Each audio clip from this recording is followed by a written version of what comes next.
They posted photos mocking my boring life. They didn't know my embarrassing business. Just bought the bank that owns my father-in-law's house. Now, they're begging me. The week leading up to my 50th birthday was filled with the kind of manufactured secrecy that families use to telegraph. Surprise my wife Carla would end phone calls with hushed, hurried whispers the moment I walked into a room. My son Mason, 22, who usually only communicated in grunts and means, would flash me a smirk that was meant to be conspiratorial, but landed closer to condescending. Even my daughter Chloe, 19, was in on it, her eyes sparkling with a secret she was bursting to tell. They thought they were being clever.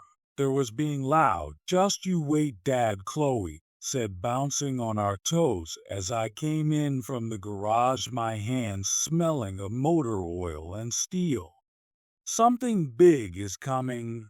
I'm sure it is, I replied, forcing a smile. Big to them was always something different, something shiny. The charade reached its peak on Tuesday, exactly 1 week out. I found a stack of glossy travel brochures for Tuscany tucked under a cushion on the sofa. Rolling hills, ancient villas, vineyards stretching to the horizon. And it was a world away from the grit and diesel of my own.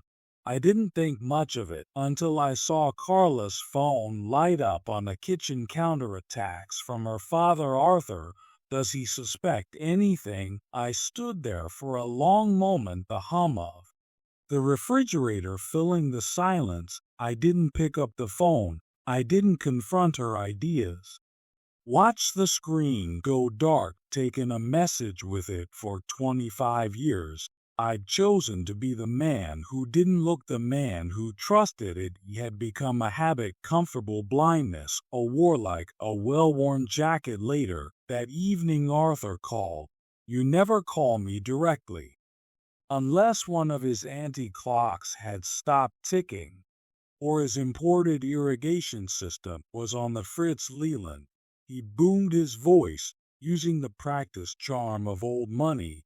Just can't see with a big plans are for the big 5 ml, hoping you could take a day off from all that grease and grime. The insult was so casual, so ingrained in his perception of me, but it was almost elegant. I ran Leland Freight and Logistics, a company I had built from single-use truck into a regional powerhouse. To Arthur, whose own inherited manufacturing business was a slowly sinking ship he refused to abandon, my work was a source of endless, thinly veiled ridicule. It wasn't risk, spectacle. It didn't involve mahogany desks and country club launches. It involved pallets and shipping manifests and the relentless grinding reality of moving things. For me to be, we're keeping a low key this year, Arthur, I said, my voice even. Yes, well, whatever Carla's as planned, I'm sure will be lovely. The pause was just long enough for the unspoken words to land. As lovely as she can manage with what you provide. When Carla came in, I was looking at one of the brochures, a villa named Villa. Earlier, thinking of a trip, I asked. Keep my tone light, she snatched from my hand with a nervous laugh. Oh, that's just Dad's nonsense. You know how he is always dreaming. She looked at the brochure, a wistful, hungry look in her eyes. Besides, Leland, you wouldn't get it.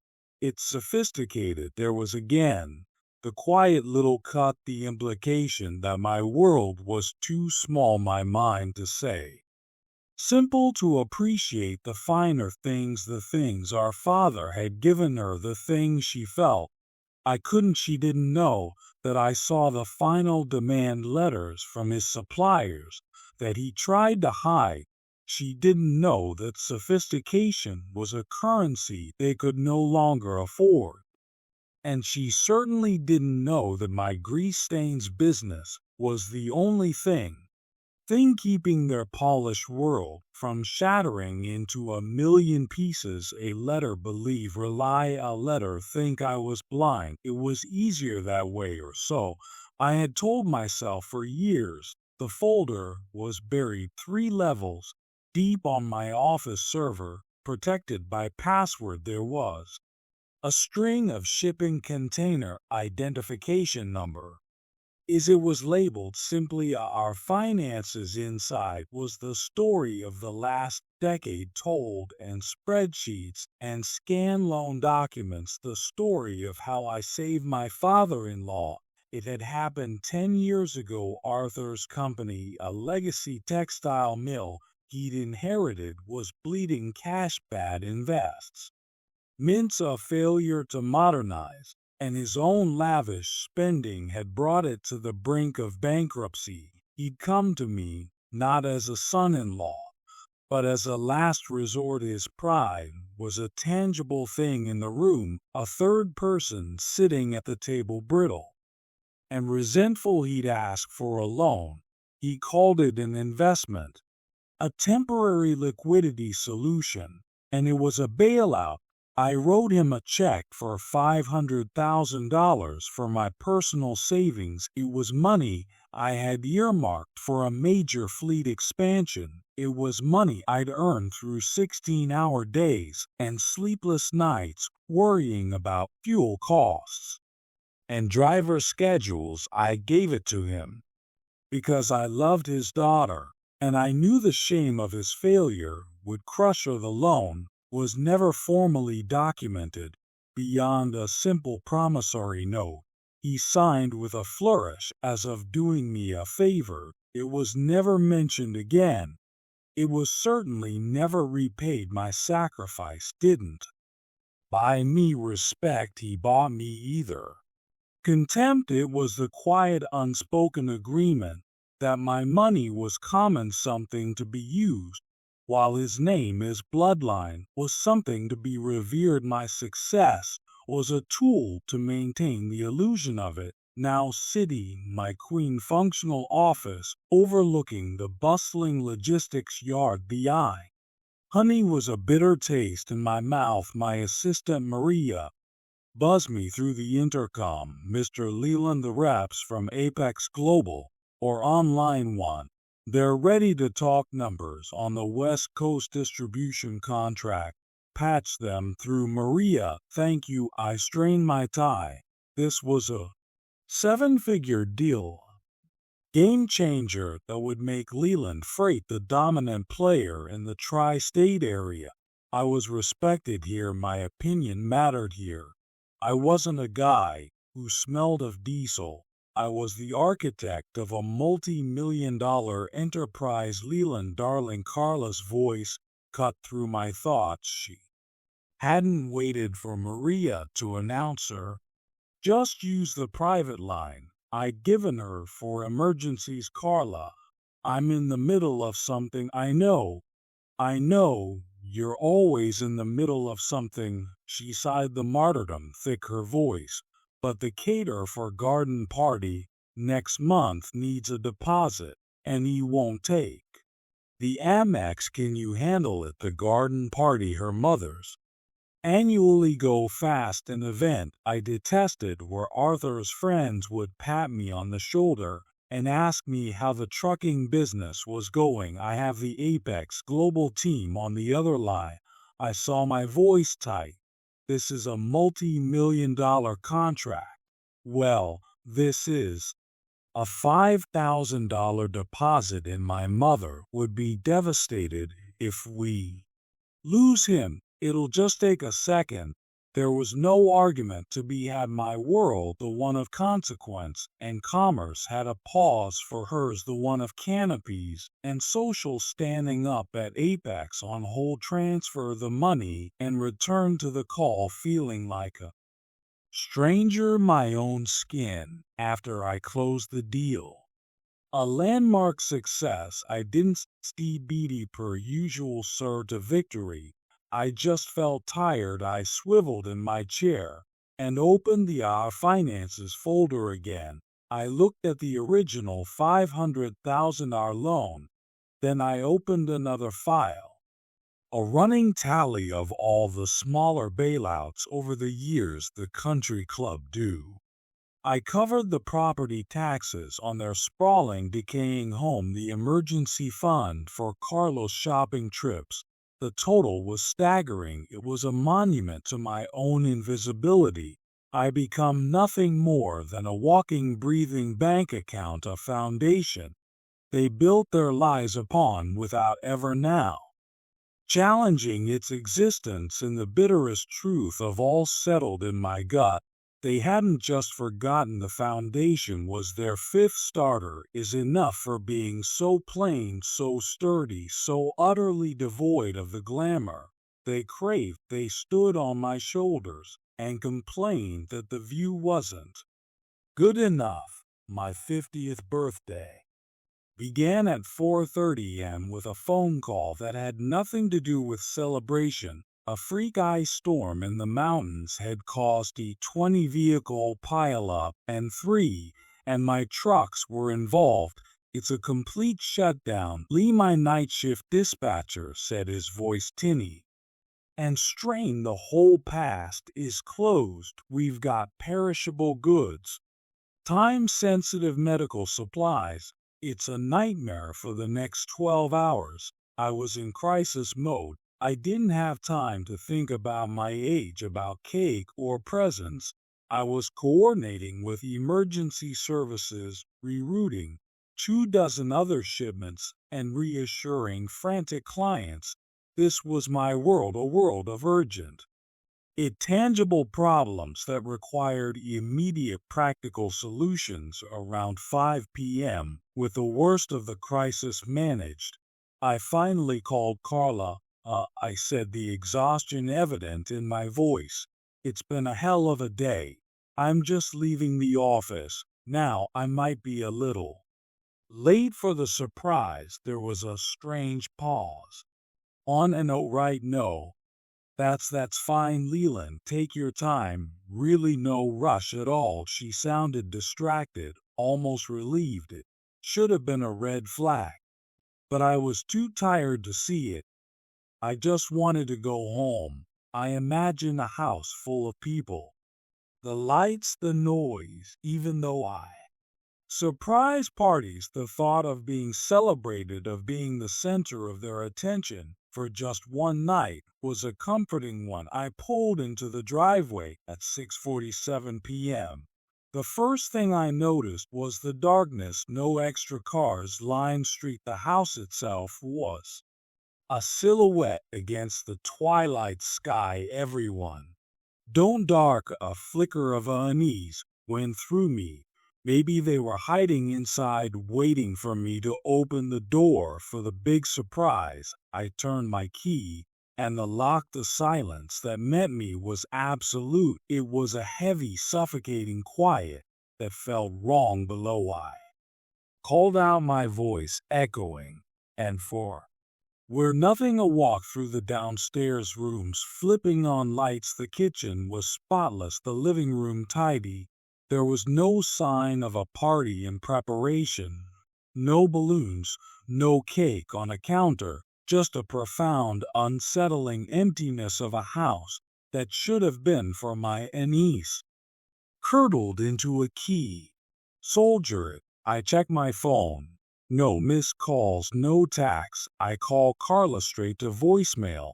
I called Mason voicemail. I texted Chloe. Where is everyone? Is everything okay? No reply. I went upstairs, my footsteps loud on the wooden stairs in our bedroom. The second clue hit me. Carla's favorite travel pillow, the expensive memory foam. Once she couldn't sleep without, was gone from spot on a chaise lounge on Mason's desk. The drawer where he kept his passport was slightly ajar and empty. A frantic, terrible energy seized me. I called the local hospitals. I called Carl, a sister. No one had heard from them. I sat at the kitchen table, the silence pressing. And on me, my mind racing through a Rolodex of horrible possibilities: an accident, a family emergency they'd forgotten to tell me about for an hour. I was just a terrified husband and father. There, my phone buzzed a notification. Asian, not a text, not a call, an Instagram tag. My thumb trembled slightly as I tapped the notification. I rarely used Instagram. It was their world, a curated reality of brunch photos and filtered sunsets. My feed was mostly pictures of trucks and articles on supply chain and of vacation, but Mason had tagged me. The image loaded and a year left my lungs, and a single painful rush. It was them, all of them: Carla, Mason, Chloe, and Arthur, standing on a stone terrace overlooking a landscape of rolling green hills that was unmistakably Italy. They were all holding glasses of champagne, their faces lit with brilliant sunshine and carefree smiles. Carla was wearing a new dress I'd never seen before. Arthur had his arm draped proprietorial, he around her shoulder. They were radiant, they were happy, they were a perfect family portrait with one glaring omission. Then I read the caption Mason had written: finally enjoying the good life in Tuscany. Someone's gotta stay home and keep the lights on, right? Oh well. He won't even notice we're gone. You won't even notice we're gone. The words twisted in my gut like a physical blow. It wasn't just that they had left, it was the casual cruelty of it. The public declaration of my irrelevance. I was the punchline to their vacation joke, the boring workhorse whose absence was a source of amusement. I scrolled down, my blood turning twice. The comments were fresh wave of humiliation. Arthur had replied, sometimes you have the cutaway, the dead weight to soar, my boy. Boy, what of Mason's friends? Elamy, oh savage, my dad would flip. Mason's reply now. He's basically part of the furniture, part of the furniture. Be useful object, something you take for granted until it breaks. The pain was sharp, but it was quickly followed by something else, a strange cold clarity. The fog of denial and willful ignorance I had lived in for years was burned away, and a harsh glare of that Instagram post. And then I saw the geotag villa earlier. The name struck me with the force of a physical impact. Villa or rally, or it wasn't just some random rental. It was the flashier property of the or. Rarely a hospitality group, a European luxury brand, a company, a new intimately, a company whose acquisition I was in the final stages of negotiating for the past month. I had been deep in due diligence, studying their assets, their holdings, their revenue streams. My company, my Greece day, and logistics from was about a purchase. The very ground they were standing on, the very champagne glasses they were sipping from, the irony was so profound, so savagely perfect, that I almost laughed. They have fled to a fantasy world to escape their boring work at a reality, a fantasy world that the boring work at a man, a mark. Oct wasn't a process of by the hurt, didn't vanish, but it was overshadowed by new feeling, a powerful clarifying rage that settled deep in my bones. It wasn't the high explosive anger of a man who'd lost his temper. It was the cold patient anger of a builder who finds his foul. And Asian is rotten. You don't scream the right. You don't negotiate with it. You just are making plans to tear it all down and build something new, something stronger. I took a screenshot of the post and another of the comments. Then I opened my laptop, went to my secure server, and created a new folder. I named it The Reckoning for the next 3 days. Days I became a ghost, my phone was a constant barrage of incoming fire, a digital assault that I simply observed detached, as of watching a storm from behind soundproof glass. The first text for casual, almost arrogant Chloe. Hey, did you see your pics? So amazing here, Mason. Yeah. No need to check if I left my blue hoodie in the dryer. I didn't respond by the second day. The tone shifted to confusion laced with irritation. Carla Leland, are you getting my texts? It's rude to ignore me. Arthur Leland. Carlos, worried, have the decency to respond to your wife. I read them and went back to my work. The silence I was discovering was a weapon of immense power. Their entire dynamic was built on my immediate availability, my reflexive desire to fix, to soothe, to provide. By simply doing nothing, I had removed the cornerstone of their world. And the restoring to wobble. While they were sent me pictures of pasta, I was in my boardroom with my COO Frank in a team of corporate lawyers. Frank, a man I'd known since we were both broke and driving our own rigs, was the only person on earth who knew the full scope of my net worth. He'd been urging me for years to stop letting my in-laws treat me like an atom. So Frank said, leaning back in a chair with a grim smile. As I finished explaining the situation, the mice finally realized that She's dispenser has an off switch. They're about to find out the dispenser also owns the entire trap. I reply, my voice devoid of emotion. For 72 hours I orchestrated a series of precise, devastating financial maneuvers. The parallel was stark. On one screen, I had a feed their increasingly panicked WhatsApp messages. Carla, 2:15, and Leland, I'm getting scared. Please just tell me, or okay, this isn't funny. Mason, to 17, I am dad. WTF is your problem? Mom is freaking out on the main monitor in the boardroom. I was signing the final digital paperwork for the 8-figure acquisition of earlier hospitality group as my digital signature affixed itself to the contract. A confirmation email date. I was now the owner of the villa where my family slept. My next call with the Mr. Davis, the prim old school senior loan officer, the regional bank that held all of Arthur's commercial debt. We had a long-standing, respectful relationship built on my company's impeccable credit history. Leland, good to hear from you, he said. What can I do for you, Davis? I said, getting straight to the point. On talk about Arthur Remington portfolio. I know he's in arrears on his primary business law. I wanted to call it in today. There was a stunned silence on the other end. Leland, that's an aggressive move. It would effectively bankrupt him. I'm aware, I said in my second order business is this. I won't make a formal offer to acquire your bag.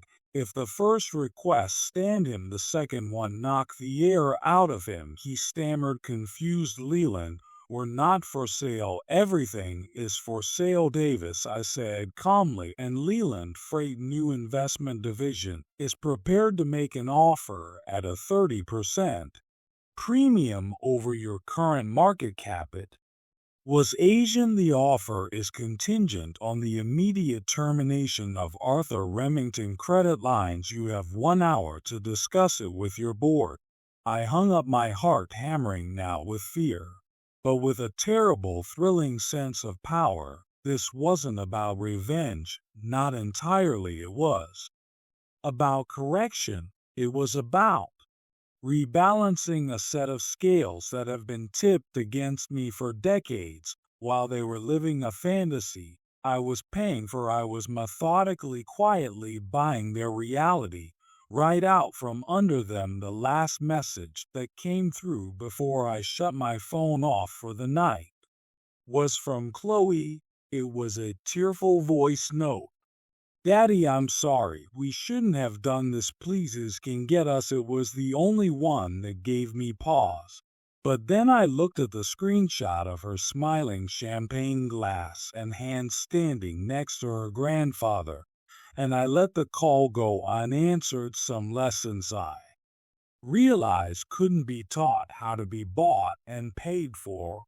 And the bill was finally coming due. They arrived on a Thursday afternoon, their return hastened by a panic I had orchestrated from thousands of miles away.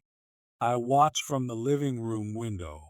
As the Uber pulled up, they spilled out on the curb, a mess of designer luggage and sunburn attention. It looked exhausted. Good at how the locks changed that morning. It was a small petty act, a necessary one.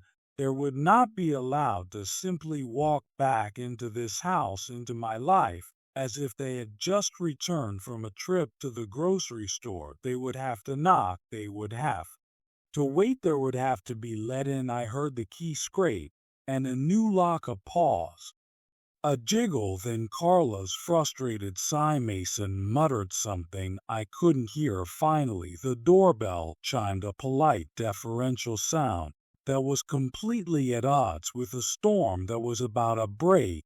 I took my time answering. When I finally pulled the door open, I just stood there filling the doorway, saying nothing. I let the silence stretch, forcing them to take in. The side of me rested, showered, dressed in a crisp shirt, a man entirely in control of his own home.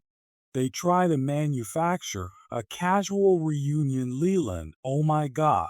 We were so worried. We called and texted. We thought something terrible had happened. Carla rushed forward, attempting a hug. I didn't move, and she stopped awkwardly, her arms falling to her sides. She pushed a small gift wrap box into my hands. We brought you something for your birthday. I looked down at it. It was from one of those airport duty-free shops. I didn't open it. We were just so worried. Sick. She continued, her voice a little too high, a little too brittle. We got the trip short, just to come home and make sure you're all right. I'll let the lie hang in the air between us then, without a whoa.